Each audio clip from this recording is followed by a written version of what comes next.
అభినవ విభీషణుడు ఉరఫ్ వైఎస్ వివేకానందుడు మళ్ళీ స్టైల్ మార్చేశారు. మనసు చెప్పినట్లు మాత్రమే చేస్తాననే ఈ ముక్కుసూటి మనిషి ఇప్పుడు ఉన్న శిబిరంలోనే తిరుగుబాటు జెండా ఎగరేయాలని డిసైడ్ అయిపోయారా? సడన్ గా జంతర్ మంతర్లో ప్రత్యక్షమై లైవ్ టెలికాస్ట్లకు ఫోజులిస్తున్న వైఎస్ వివేకానందరెడ్డి తాజా ఎత్తుగడ దేనికోసం? అటు అబ్బాయితోనూ పొసగక ఇటు మేడంతోనూ మసలక సతమతమైపోతున్న బాబాయ్ ఫ్యూచర్ మీద బ్రహ్మాండమైన ఆశలే పెట్టుకున్నారా? ఆశపడ్డం తప్పు కాదు కనుక ఆయన స్ట్రాటజీలో కూడా తప్పు లేదనే అనుకుందాం.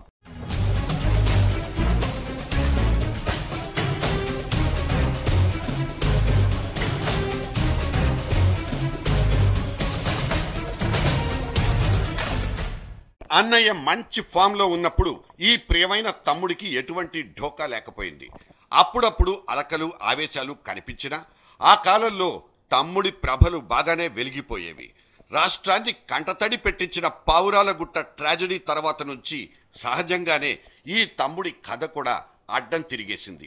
వివేక కెరీర్ గ్రాఫ్ ఇవాల్టి దాకా కనీసం అరడజను మలుపులైనా చవిచూసింది.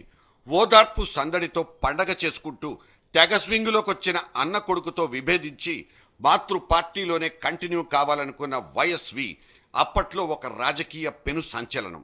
చెడ్డీల వయస్సు నుంచి జగన్ నైజాన్ని ఎరిగిన చిన్నాన్నగా అతనితో కలిసి ఉండలేకపోయారా, లేక ఏదో కుర్చీ మీద యావతోనే కాంగ్రెస్ తో ఉండిపోయారా అనేది అప్పట్నుంచి ఇప్పటిదాకా అందరికీ తీరని ఒక సందేహం.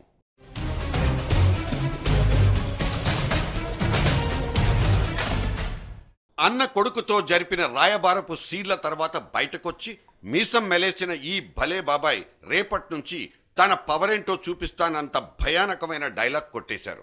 కానీ తానున్నది అన్నలేని కాంగ్రెస్ లోనన్న సంగతి అప్పటికాయన కెరకలేకపోయింది. పార్టీలో ఉన్నారే తప్ప ఆయనకేనాడు రాజకీయ భద్రత లేకపోయింది. ముళ్ల మీద కూర్చున్నట్లే రోజుల్ని గడిపేస్తున్నారు ఆయన.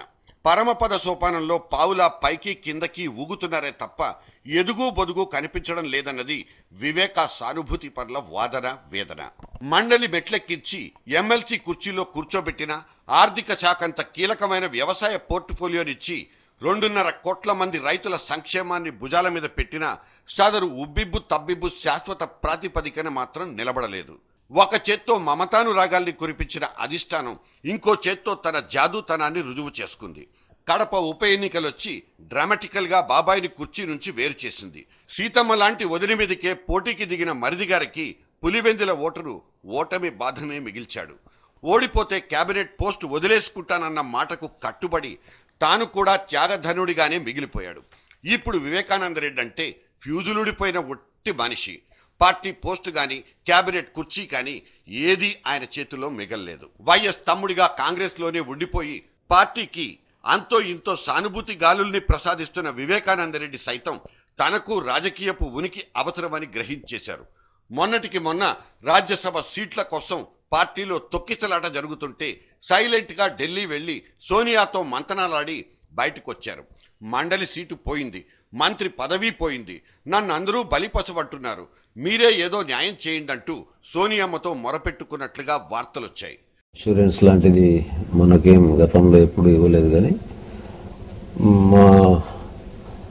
అక్కడ మా జిల్లాలో కానీ ఉన్న పరిస్థితులను దృష్టిలో పెట్టుకొని మా అభ్యర్థిత్వాన్ని కాంగ్రెస్ పార్టీ కన్సిడర్ చేయండి అని చెప్పి నాయకులను అడగడం జరిగింది.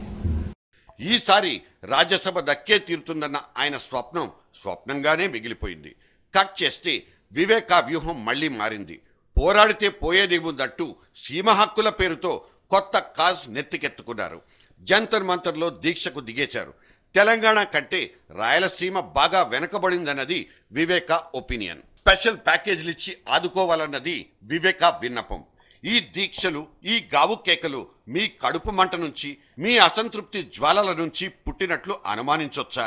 దీన్ని పార్టీ మీద తిరుగుబాటుగా ఎందుకు తీసుకోకూడదు అంటూ సూటిగా ప్రశ్నించినా ఆయన ఉలిక్కి పడలేదు. ఆగిపోయిన ప్రాజెక్టులన్నీ కూడా, మందకొండిగా జరిగే ప్రాజెక్టులన్నీ కూడా సత్వరంగా పటిష్టంగా పూర్తి కావాలా, వాటి ద్వారా శాశ్వత కాల ప్రయోజనాలు మా ప్రాంత ప్రజలకు కూడా తప్పనిసరిగా అందాలనే ప్రధానమైన ధ్యేయంతోనే ఈ కార్యక్రమంలో పాల్గొంటున్నాం. ఇక మీదట కూడా పాల్గొంటాం. ప్రభుత్వాలపైన తగినంత ఒత్తిడి తీసుకొచ్చి మాకు ఇంకా పదవులు కూడా అవసరం లేదు, పదవుల గురించి చేస్తామనే మిషా కారణాలు మాకు ఆపాదించాల్సిన అవసరం లేదు. సీమాంధ్ర నుంచి త్వరలో జరిగే సెమీఫైనల్ కోసం వివేక ఈ రకంగా కసరత్తు మొదలు పెట్టాడన్నది ఇంకో సందేహం. అసలే కాంగ్రెస్ లో కరవు కాలం. రేపటి నుంచి జనం నుంచి ఆదరణ దొరక్క అన్ని ఆకలి చావులేరని క్యాడర్ మొత్తం ఈసురోమని మొహాలు వేళ్లాడేసుకుంటే నాయకులందరూ ఎవరికి వారు పార్టీని తలో దిక్కుకు చింపుకెళ్తున్నట్లు విషపు సంకేతాలు ఇంకోవైపు. ఈ పోటాపోటీలో వివేకానందుడు మాత్రం సహనం కోల్పోకుండా ఎందుకుంటారు? అందుకే తనలో సైతం పోరాట పటిమ ఉందంటూ జంతర్ మంతర్ను వేదికగా మార్చేసుకున్నారు. కానీ ఒక్కటే మా అనుమానం, ఈ పోరాటం సీమ కోసమా లేక చావ కోసమా? రెండోదే రైట్ ఏమో.